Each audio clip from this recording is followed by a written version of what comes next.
하나님께서 오늘 저희 아침 우리에게 주신 말씀은 누가복음 7장 20절 말씀,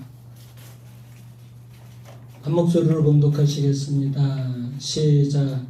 그들이 예수께 나아가 이르되 세례 요한이 우리를 보내어 당신께 여쭤보라고 하기를 오실 그이가 당신 요원이니까 우리가 다른 일을 기다리오리까 하더이다 하니. 아멘. 오늘은 11절부터 보겠습니다. 11절부터 보면 예수님께서 이미 죽은 가부의 아들을 살리신 사건이 나옵니다. 우리 예수님께는 죽은 자도 다시 살리실 수 있는 능력이 있으십니다. 아멘. 이 사건은 우리가 믿는 예수님은 어떤 분이신가에 대해서 아주 잘 나타내주고 있는 사건이라고 볼 수 있습니다. 저는 어렸을 때요, 장례 행렬을 무서워했어요. 상여가 나가는 것을 보면은 자활이 도망갔어요. 무서워서 도망갔어요. 여러분들도 그런 기억이 있으실지 모르겠습니다. 우리는 왜 그런 것들을 보면 두려워할까요? 죽음이 무서워서 그런 거예요. 왠지 모르는 죽음에 대한 두려움이 있기 때문에 어렸을 때 중학교 때 그 상여를 만드는 그 집에 형이 우리 1년 선배였는데 그 형 옆에 지나가는 것도 무서웠어요. 그 형한테 뭐 악한 영이 붙어 있거나 죽음의 영이 막 붙어 있는 것 같은 막 그런 거. 그러니까 그 형님이 있는 곳 저쪽에서 지나가면은 그 역도 잘 못 지나가겠는 거예요. 우리는 죽음에 대한 그런 막연한 두려움이 있습니다. 그런데 예수님께서는 나인이라는 성으로 가시는데 장례 행렬과 마주치게 됩니다. 나인성의 한 가부의 아들이 죽었습니다. 예수님께서는 그 장례 행렬을 보시고 우리처럼 피해서 도망가지 않으셨습니다. 오히려 죽은 사람이 청년이고 과부의 아들이라는 것을 아시고 오히려 그 과부를 너무나 불쌍하게 여기셨습니다. 이 장례식은 누가 봐도 너무나 불쌍한 장례식입니다. 과부에게는 죽은 아들이 전부였어요. 이 아들은 과부의 모든 소망이었어요. 이 아들 하나만 바라보고 살았을 것입니다. 그런데 이 아들이 죽어버렸어요. 과부는 너무나 슬펐죠. 한순간에 모든 소망이 다 사라져버렸기 때문에 이 과부는 너무너무 슬퍼하고 있습니다. 이 과부에게 어떤 사람이 어떤 말로도 위로할 수 없는 그런 상황이었습니다. 그때 이 여인은, 이 과부는 예수님을 만난 거예요. 우리가 여기서 알 수 있는 것은 예수님은 절대 우리가 겪고 있는 힘든 문제들 그리고 또 어려운 문제들을 외면하거나 지나치지 않는다는 겁니다. 왜냐하면 예수님께서는 그 문제들을 치료하실 수도 있고 고칠 수 있는 능력이 있으시기 때문에 그렇습니다. 예수님은 우리가 부르짖는 소리만 들어도 어디가 아픈지 무엇 때문에 고통스러워하는지 다 알고 계십니다. 예수님은 나인성 과부를 불쌍하게 여기셨어요. 우리는 세상에 태어나면 언젠가는 다 죽습니다. 어린아이도 죽을 수도 있고 독자라도 죽을 수도 있습니다. 그런데 예수님은 이 과부의 불행을 외면하지 않으셨어요. 오히려 불쌍하게 여겨주셨습니다. 여러분, 예수님은 어떤 분이라고 느껴지십니까? 예수님은 상당히 감정이 풍부하시고 예수님은 상당히 긍휼이 많으신 분이라는 것을 느낄 수 있어요. 예수님께서 우리를 불쌍히 여기시기만 하면 치료 못할 질병이 없는 줄 믿습니다. 해결 못할 문제가 없는 줄 믿습니다. 중요한 건 뭐냐면 예수님의 마음을 움직이는 겁니다. 예수님의 마음을 움직이는 사람이 문제를 해결받고 예수님의 마음을 움직이는 사람이 치료를 받습니다. 그러니까 중요한 것은 예수님의 마음을 움직이느냐 못 움직이느냐, 그게 중요한 거죠. 그런데 오늘 본문을 보면 이 여인은 예수님의 마음을 움직이기 위해서 아무것도 한 것이 없다는 겁니다. 이 여인은 지금 자기 옆에 와 계신 이 예수님이 누구신지를 모르고 있는 그런 상태예요. 슬픔에 빠져서, 너무나 큰 슬픔에 빠져서 자기 옆에 와 계신 분이 예수님인지도 모르고 있는 그런 상태예요. 그냥 예수님께서 그냥 불쌍히 여기셔서 그냥 찾아와 주셔서 그냥 만나 주신 겁니다. 예수님께서는 이 과부를 불쌍히 여기시면서 딱 두 마디를 하십니다. 그런데 이 말씀이 놀라운 능력으로 나타납니다. 첫 번째 말씀이 무엇입니까? 울지 말라입니다. 울지 말라. 13절 보겠습니다. 13절 시작. 주께서 과부를 보시고 불쌍히 여기사 울지 말라 하시고. 아멘. 지금 과부는 딱 하나밖에 없는 아들을 잃어버렸어요. 그동안 과부는 이 아들 하나만 바라보고 살았을 것입니다. 그런데 그 아들이 죽어버렸어요. 그 슬픔을 어떻게 다 표현하겠습니까? 어떻게 울지 않을 수 있겠습니까? 그런데 예수님께서 말씀하십니다. 울지 말라고 하십니다. 우리는 죽음이 전부라고 생각하고 있어요. 죽으면 끝이라고 생각하고 있어요. 그래서 우리는 죽으면 우리 곁에 없어질 것이라고 생각을 하고 있어요. 그래서 죽음이 전부라고 생각하고 있는 우리나 죽음이 전부라고 생각하고 있는 이 나인성 과부에게는 울지 말라는 이 말씀이 너무나 엉뚱한 말씀인 거죠. 우리 중에 그 누가 이런 엄청난 슬픔을 당한 사람에게 감히 울지 말라고 말할 수 있겠습니까?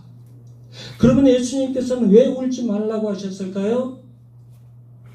왜 울지 말라고 하셨을까요?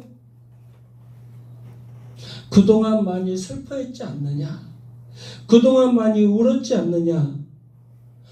너의 슬픈 감정이 전부라고 생각하지 말고 이제 그만 울고 그 슬픔에 벗어나서 네 앞에 있는 존재, 네 앞에 서 있는 나 예수 그리스도를 좀 봐라.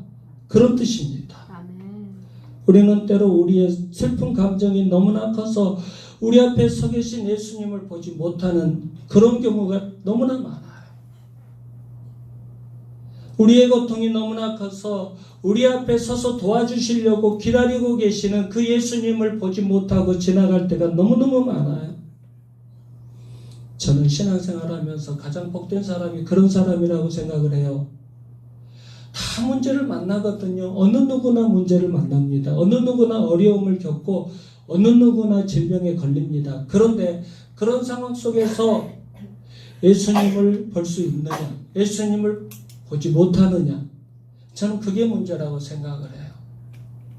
그런 상황 속에서도 예수님을 볼 수 있는 사람이라면 그 사람이 가장 복된 사람이라고 생각합니다. 예수님은 우리의 모든 슬픔과 고통과 문제들을 친히 담당하시기 위해서 이 땅에 오신 분이십니다. 믿으시기 바랍니다. 곧 이어서 예수님은 관에 손을 대시면서 죽은 청년에게 명령하십니다. 청년아, 내가 내게 말하노니 일어나라. 아멘. 그때 예수님의 명령에 죽은 청년이 다시 살아나는 기적이 나타납니다. 아멘. 14절 15절 읽겠습니다. 14절 15절 시작. 가까이 가서 그 관에 손을 대시니 맨 자들이 서는지라. 예수께서 이르시되 청년아, 내가 내게 말하노니 일어나라 하시매 죽었던 자가 일어나 앉고 말도 하거늘 예수께서 그를 어머니에게 주시니. 아멘. 예수님은 먼저 가까이 오셔서 간에 손을 대셨습니다. 이것은 그냥 단순한 행동이 아니에요. 구약시대에요. 죄인들은 죽을 짐승의 머리에 손을 얹고 기도했어요. 그러니까 죽을 죄인들의 죄가 짐승에게 전가된 겁니다. 성경을 보면 많은 사람들이 예수님 몸에 손을 대는 장면이 나옵니다. 혈루증 앓는 여인, 그리고 나병 환자. 그때마다 그 사람들의 그 죄와 썩은 것과 곪은 것, 이런 것들이 예수님께 옮겨집니다. 그러면 예수님의 몸은 무거워지고 고통스러워지는 겁니다. 그 대신에 예수님 안에 있는 생명과 능력이 우리에게로 옮겨지는 겁니다. 아멘. 이런 것들을 목사들은 좀 알 수 있어요. 목사가요, 어느 때 힘드냐면 소구용신 예배 때 너무 힘들어요. 여러분들을 다 안수하는 거, 안수한다는 것 자체, 그것이 힘든 것이 아니라 여러분들의 아픔과 고통 이런 것들이요, 저한테 막 넘어오는 것 같아요. 그냥 기도하는 것보다 손을 대고 안수 기도하는 게 너무너무 힘들어요. 제가 시흥제일교회라는 데 가서 안수 기도를 하는데 한 300명 되는 성도들 안수 기도를 했어요. 와, 정말 초죽음 당했어요. 저는 그냥 손 얹고 그냥 다니지를 못해. 그리고 그럴 만한 이체 있는 그런 부흥사도 아니잖아요. 그런데 목사님이 우리 교수님이신데 네가 좀 안수기도 좀 해주라 그래요. 나는 우리 성도들 안수기도 해달라고 누구에게도 부탁한 적 없다. 내 친구 서대인이라는 친구가 있는데 서울대학교 나온 친구인데 나하고 절친이야. 그 친구한테 한번 안수기도 부탁하고 내가 김 목사한테 부탁하는 거야. 내가 믿고 맡기는 거니까. 목사님 어떻게 그런 일을 제가 합니까? 그랬는데 내가 믿고 맡기는 거니까 좀 해줘. 그런데 영적으로 보이는 거예요. 사람의 아픔이 보이고 고통이 보여요. 그러니까 우리 교수님은 한 30-40분 하고 끝내라고 하셨는데 하다 보니까 한 1시간 반 넘어가요. 아픔이 보이는데 어떻게 지나갑니까? 대충 해도 300명 하려면 너무너무 힘이 들어요. 아주 처죽음 당했어요. 안수기도가 그렇게 힘들어요. 그러면 그 사람들은 이제 예수님의 몸에 우리의 더러운 썩은 것과 죄와 곪은 것이 예수님께로 넘어가고 그리고 예수님의 생명과 능력이 우리에게 옮겨지는 거예요. 그러면 그 사람들은 새로운 생명과 건강을 소유하게 되는 거죠. 우리 인간들은 생명을 살릴 수가 없어요. 오직 예수 그리스도께서만 생명을 살릴 수 있습니다. 아멘. 그러면 지금 예수님께서 육신으로 살고 있지 않는 지금 이 시대는 어떻게 해야 되나요? 예수님 지금 2000년 전의 시대도 아니고 예수님 계시지 않잖아요. 지금 예수님 영으로 계십니다. 그러면 지금 우리를 누가 안수를 해주나요? 지금 우리는 누가 우리를 치료해 주나요? 어떻게 치료를 받나요? 어떻게 생명을 얻나요? 지금 우리는 예수님의 몸에 손을 댈 필요가 없어요. 대신 예수 그리스도 이름으로 부르짖기만 하면 됩니다. 아멘. 그러면 모든 연약한 것과 부끄러운 것들을 예수님께서 다 가져가시고 우리에게 새로운 생명을 공급해 주십니다. 예수님께서 죽은 청년을 살리신 것은 그냥 이루어진 일이 아니에요. 예수님께서 그 청년의 죄를 책임져 주셨기 때문에 이 청년이 다시 살아난 것입니다. 아멘. 예수님께서는 죽은 자를 향해서 청년아 내가 내게 말하노니 일어나라고 명령하셨어요. 여기서 놀라운 것은 예수님은 하나님께 기도하지 않았다는 겁니다. 하나님, 이 청년이 죽었습니다. 이 청년의 엄마가 너무나 불쌍합니다. 과부로 살았는데 이 청년만 바라보고 살았는데 하나님 너무나 불쌍하지 않으십니까? 좀 고쳐주세요. 좀 살려주세요. 그렇게 하나님 앞에 간구하지 않았습니다. 예수님께서 직접 명령하셔서 죽은 자를 살리셨습니다. 무슨 뜻일까요? 예수님께서 바로 산자와 죽은 자 모두의 하나님이 되신다는 것을 증명하는 거예요. 아멘. 예수님 스스로 생명을 다스리시고 주관하신 분이라는 것을 증명하는 것입니다. 그러면 여러분께서 이런 질문을 저에게 하실 수도 있겠죠. 목사님, 그러면 예수님을 잘 믿으면 이 땅에서도 영원히 죽지 않고 살 수 있는 겁니까? 아멘. 그렇게 말하면 그것은 이단이겠죠. 그렇지 않습니다. 우리 다 죽습니다. 우리는 예수님을 믿지만 모두 다 죽습니다. 그러나 그 죽음의 의미가 믿지 않는 사람들과는 전혀 다릅니다. 세상 사람들에게 있어서 죽음은 끝이고 그 후에는 하나님의 심판이 있을 뿐입니다. 그런데 우리 그리스도인들은 다릅니다. 우리에게는 죽음이 끝이 아닙니다. 영생으로 옮겨가는 과정일 뿐입니다. 아멘. 우리는 죽음을 통해서 비로소 하나님께로 옮겨가는 영생으로 나아가는 길을 걸어가는 겁니다.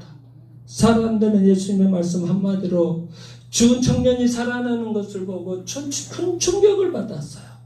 그러면서 하나님이 큰 선지자를 자신들에게 보내셨다고 했어요. 16절 읽겠습니다. 16절 시작. 모든 사람이 두려워하며 하나님께 영광을 돌려 이르되 그 선지자가 우리 가운데 일어나셨다 하고 또 하나님께서 자기 백성을 돌보셨다 하더라. 아멘. 선지자는 구약시대에 하나님께서 이스라엘 백성들에게 보내준 하나님의 말씀, 하나님의 뜻을 계시하려고 보내준 자들이 선지자잖아요. 하나님께서 이스라엘 백성들에게 선지자들을 보내신 근본적인 이유가 뭐예요? 우상 숭배에서 벗어나서 죄를 회개하고 하나님께로 돌이키라는 겁니다. 그 메시지를 전하라고 선지자들을 보내셨습니다. 유대인들은 하나님께서 왜 위대한 선지자를 보내셨는가를 깨달아야 했습니다. 그들의 죄에서 구원하기 위해서 선지자들을 보내셔서 하나님께서 말씀하신 거라는 것을 그들은 깨달아야 했습니다.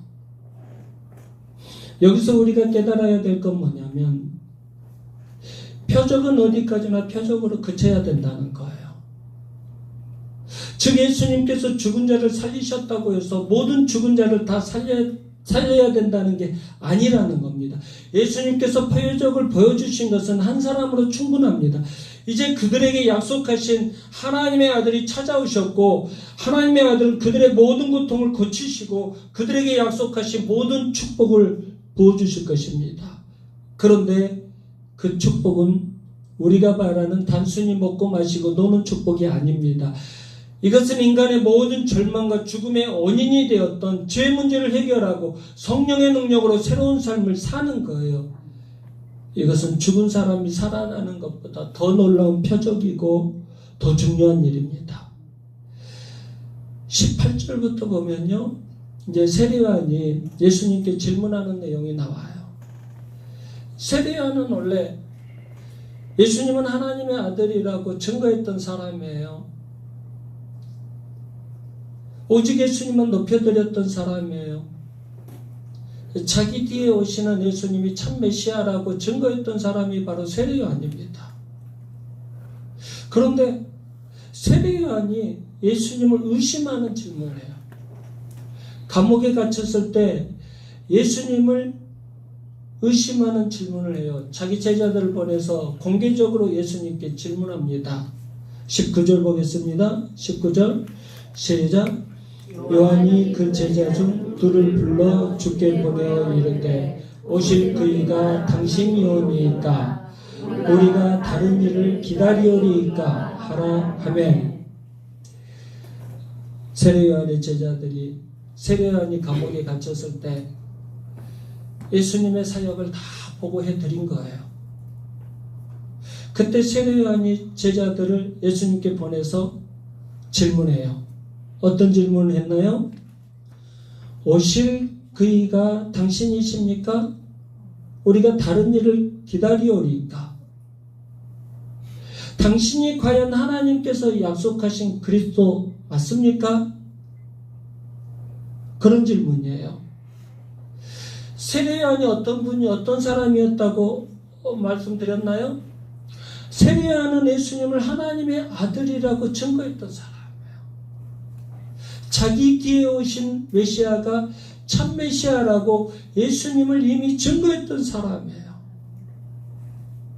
마태복음 3장 12절 보면 손에 키를 들고 자기의 타작마당을 정하게 하사 알곡은 모아 곳간에 들이고 쭉정이는 꺼지지 않는 불에 태우시리라.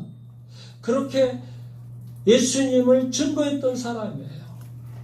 알곡은 곳간에 모아들이고 쭉정이는 꺼지지 않는 불에 태우시는 분, 그분이 이 예수님이야. 그 예수님은 심판의 하나님으로 오신 거야. 이렇게 증거했던 사람이 바로 세례 요한이에요. 그런데 왜 세례 요한은 오실 그이가 당신이십니까? 오실 그이가 당신이십니까? 그 예수님 맞으십니까? 왜 이 질문을 하고 있을까요? 세례 요한이 왜 이 질문을 하고 있을까요? 아무리 기다려도 예수님께서 메시아로서 세상을 심판하지 않았기 때문에 그런 거예요. 지금 예수님께서 하고 계시는 일들은 자기가 생각했던 메시아의 모습이 아니었어요. 세례 요한은 예수 그리스도가 이 땅에 오시면 세상을 심판해 줄 줄 알았던 거예요. 악의 세력들을 다 물리치시고 의인으로서 핍박받는 자들을 구원해 주실 줄 알았던 거예요. 그런데 예수님께서 하신 일을 보니까 자기와 별반 다른 일이 없는 거예요. 사람들을 모으고 가르치고 병 고치고 이런 사역은 세례 요한 자신도 하고 있는 사역이었어요.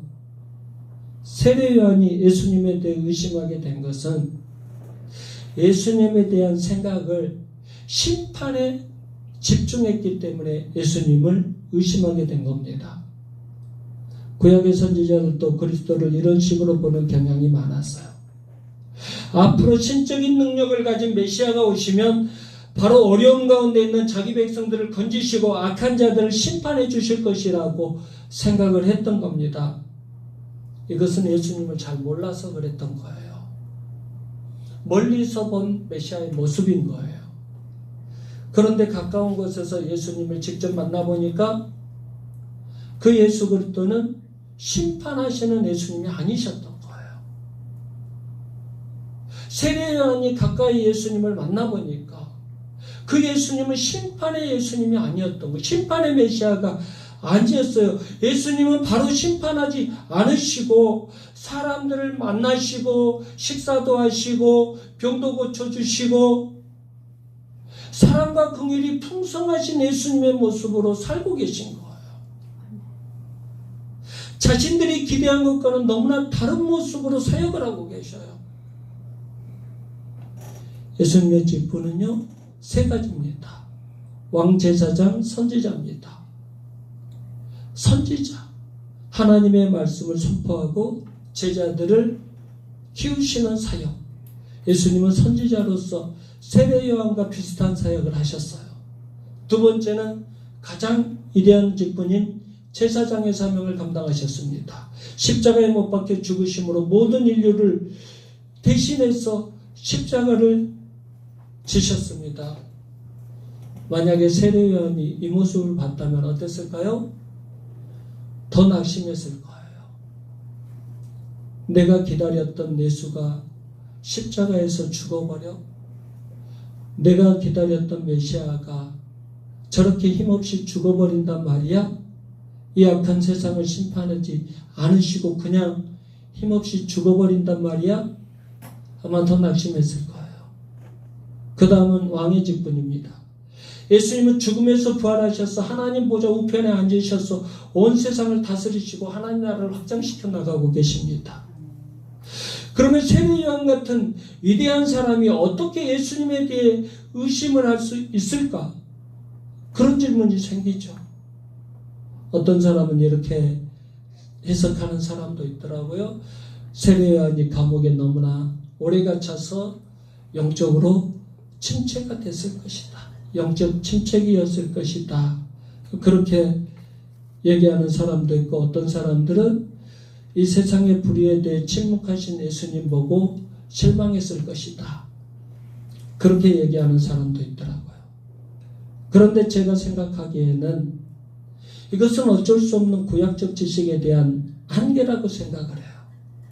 하나님께서는 구약의 선지자들에게 예수님에 대한 모든 것들을 다 가르쳐주지 않으셨어요.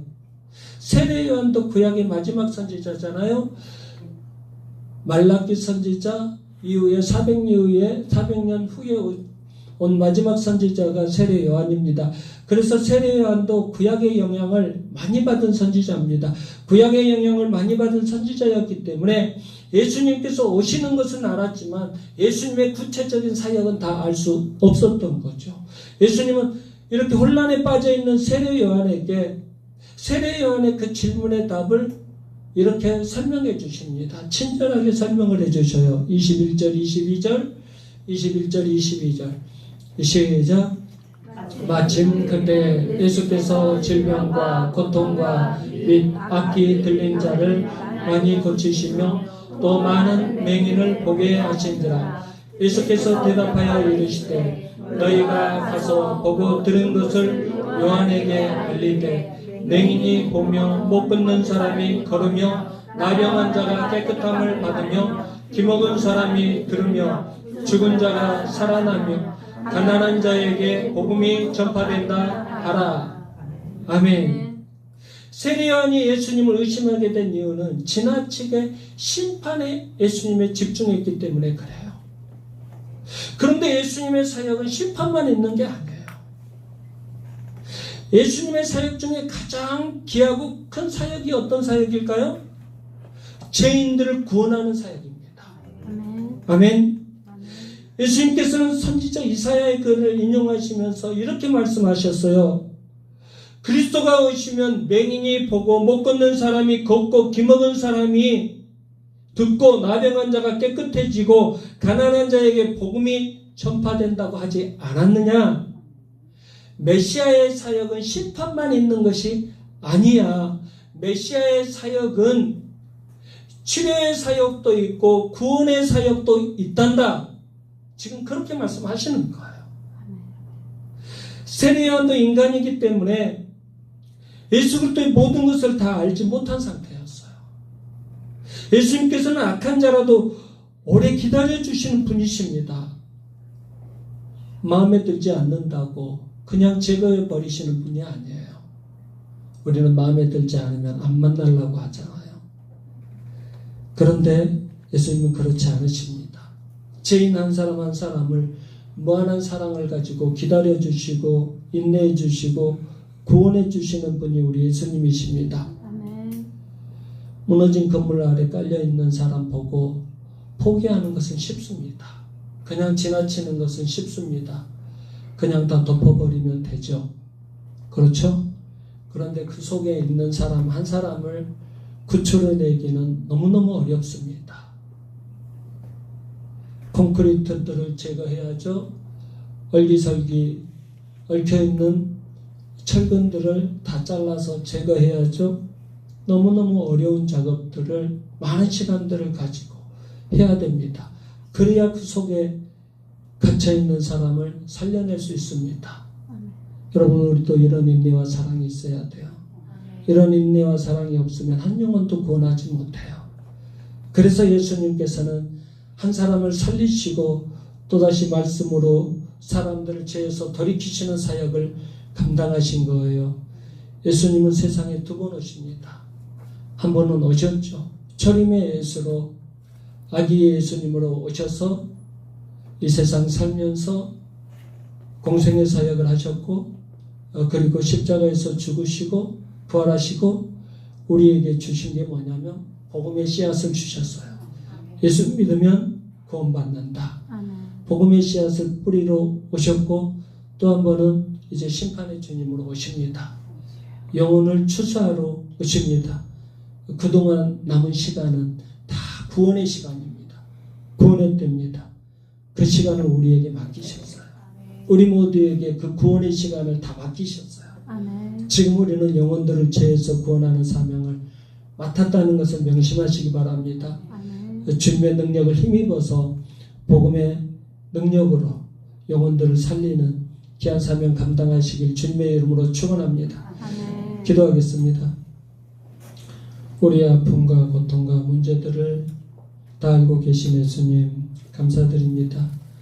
우리의 어려움을 예면하지 않으시고 고쳐주시고 회복시켜주시고 풍성하게 해주실 주님을 믿습니다.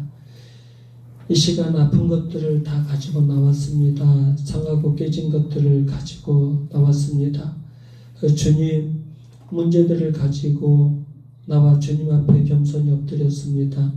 나인성 과부의 슬픔을 외면하지 않으시고 찾아오셔서 죽은 아들을 살려주신 예수님, 이 시간 우리의 질병을 치료해 주시옵소서.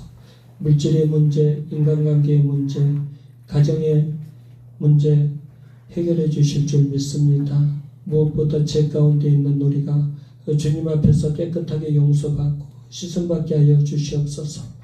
우리가 고침받고 해결받고 씻음받고 풍성하게 응답받아 예수님을 증거하는 인생 살게 하여 주시옵소서. 예수 그리스도에게 하신 이름으로 기도드리옵나이다.